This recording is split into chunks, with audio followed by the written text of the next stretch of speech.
নমস্কার, দ্রুতগতির খবরের আপডেট নিয়ে শুরু করছি ঈশান বাংলা মিডডে এক্সপ্রেস, রাজ্যের গত ২৪ ঘন্টার সবচেয়ে গুরুত্বপূর্ণ খবর। হাইলাকান্দি সিভিল হাসপাতালে রক্তের কালোবাজারি, হাতে নাতে ধরা পড়ল দালাল।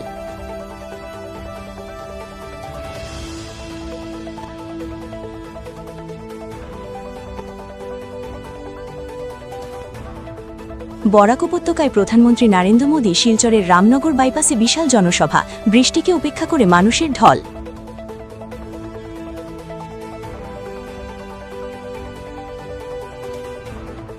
বরাক উপত্যকায় গৌহাটি হাইকোর্টের বেঞ্চ চাই, জন আন্দোলনের ডাক দাবি কমিটির।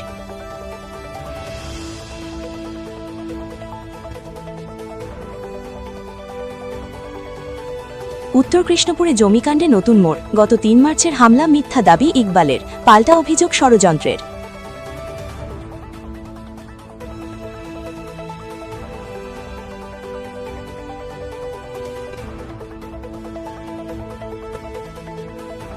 সত্তর ৮০ বছরের অবসান, প্রাথমিক স্তরে বিষ্ণুপ্রিয়া মণিপুরী ভাষায় শিক্ষা চালুর নোটিফিকেশন জারি, সত্যাগ্রহের পর বড় সাফল্য, সরকারের প্রতি কৃতজ্ঞতা প্রকাশ মহাসভা সহ বিভিন্ন বিষ্ণুপ্রিয়া মণিপুরী সংগঠনগুলির।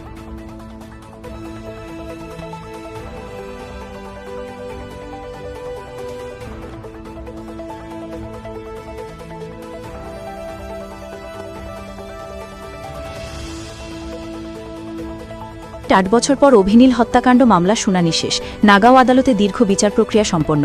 এপ্রিল ২০২৬-এ রায় ঘোষণা সম্ভাবনা। ২০১৮ সালের দেশ কাঁপানো ঘটনার অপেক্ষায় ন্যায় বিচার।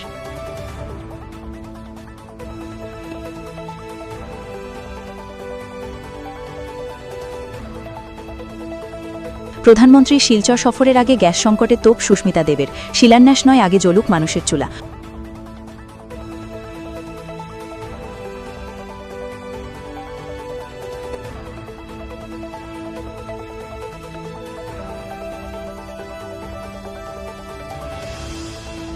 ধলাই থানা এলাকার ভাগাবাজার নিউ মার্কেটে ভয়াবহ সড়ক দুর্ঘটনায় ২ যুবকের মর্মান্তিক মৃত্যু হয়েছে।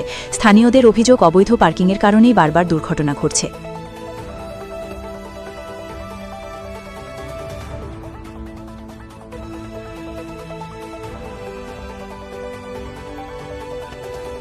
গাজীর দেলতানায় রাকির ঝড় বৃষ্টিতে ট্রেন লাইনের ওভারহেড বিদ্যুতের তার ছিঁড়ে যায়।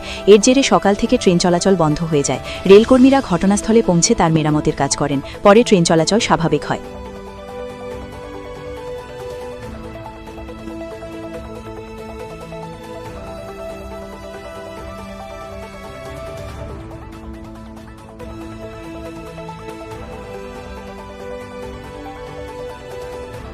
বরাক উপত্যকায় ডাম্পার বাহন এখন মৃত্যুদূতের রূপ নিয়েছে।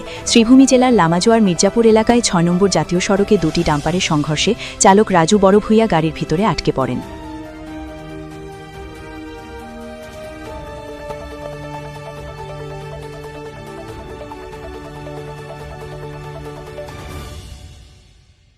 এখনকার মতো এই পর্যন্তই। দেখা হচ্ছে পরবর্তী বুলেটিনে। প্রতি মুহূর্তের আপডেট পেতে ঈশান বাংলা ফলো করুন।